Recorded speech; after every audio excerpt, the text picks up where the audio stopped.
Salut les amoureux du ballon rond, on commence cette revue de presse avec la fin des huitièmes de finale aller de la Ligue des Champions qui avait lieu hier soir et Arsenal a connu un coup de massue en fin de match avec un but de Galeno à la 94e minute face au FC Porto. Ultra dominateur, les Gunners se sont finalement inclinés 1-0. Comme le titre The Guardian, Galeno laisse à Arsenal une tâche difficile pour le match retour. Globalement, c'est toute la presse anglaise qui est déçue de ce résultat. Pour le Daily Star, les Gunners sont touchés par le contre-coup. Même son de cloche pour le Daily Express qui estime que les joueurs d'Arteta sont abattus à Porto après cette défaite. Le Daily Mail met en avant le milieu de terrain Declan Rice qui n'en croit pas ses yeux. Bref, Arsenal aura fort à faire lors du match retour. En revanche, au Portugal, on savoure cette victoire et le gros coup réalisé par les joueurs de Sérgio Conceição. Avec ce but en fin de match, le FC Porto a réalisé le hold-up parfait. Pour le quotidien sportif Record, le Dragon est en feu. Galeno donne l'avantage à une grande équipe du FC Porto qui devra se qualifier à Londres, juge le média local. Pour le Coréo damanien, le tir gagnant de Galeno ouvre la porte des quarts de finale de la compétition. De son côté, Ojogo rend aussi hommage au milieu de terrain brésilien et indique qu'il est sorti de la lampe pour éclairer cette rencontre.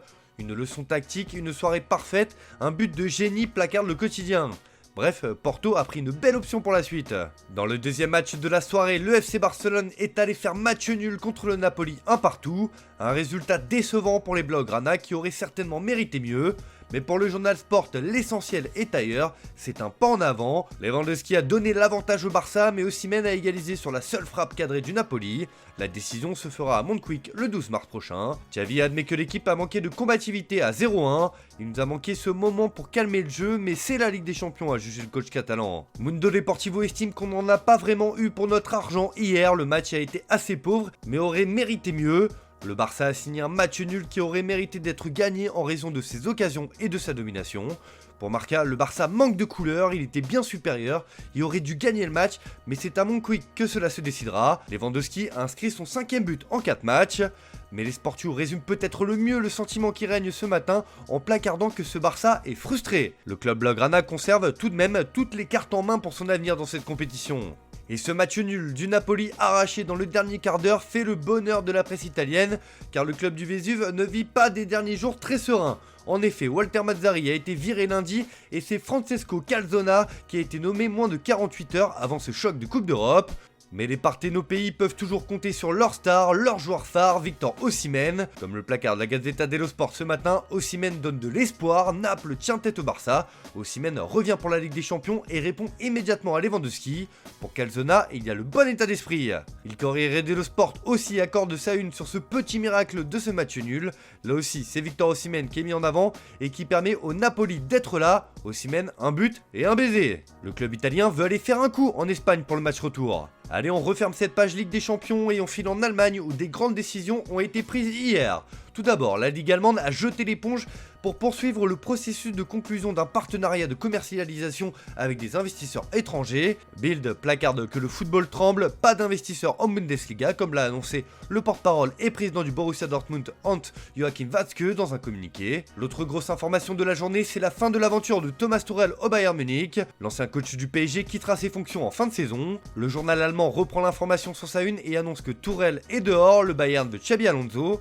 Mais selon nos informations, l'Espagnol a passé un pacte avec le Bayer Leverkusen. L'entraîneur espagnol âgé de 42 ans est sous contrat avec le Bayer jusqu'en 2026 et il n'a pas encore annoncé le moindre désir de départ. En revanche, selon nos informations, il est autorisé à discuter avec les gros clubs qui s'intéressent à lui. Il va ainsi bientôt échanger plus en profondeur avec la direction de Liverpool et il a déjà commencé à le faire avec le Bayern comme l'explique Sky Allemagne. En cas de départ de Leverkusen, il aimerait que certains de ses joueurs le suivent, affaire à suivre donc.